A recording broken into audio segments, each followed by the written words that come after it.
നമസ്കാരം.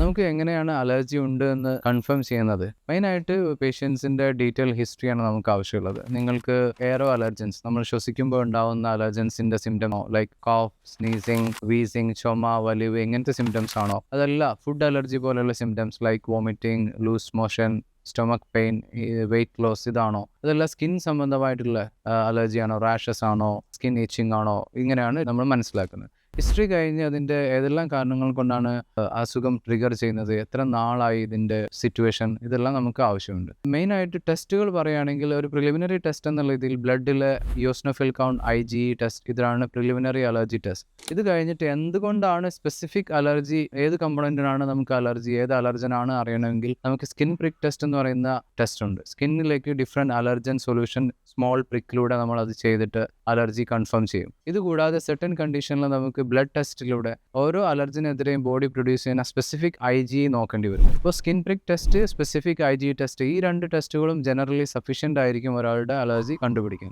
ചില കേസിൽ നമ്മൾ കമ്പോണൻറ്റ് അനാലിസിസ് എന്ന് പറയുന്ന വേറെ ഒരു ടെസ്റ്റ് കൂടി ചെയ്യാറുണ്ട്. ഈ ടെസ്റ്റുകളിൽ നമുക്ക് അലർജൻ്റെ ഹോൾ അലർജിനോടല്ലാതെ അതിൻ്റെ കമ്പോണൻസിനോടാണ് അലർജി എന്നെങ്കിൽ നമുക്ക് അത് വളരെ കൃത്യമായിട്ട് മനസ്സിലാക്കാൻ പറ്റും. ഇങ്ങനെ ഡിഫറെൻറ്റ് അപ്രോച്ചിലൂടെയാണ് നമ്മൾ ഒരാളുടെ അലർജി ഡയഗ്നോസ് ചെയ്യുന്നതും അതിൻ്റെ ട്രീറ്റ്മെൻറ്റ് പ്ലാൻ ചെയ്യുന്നതും. Thank you.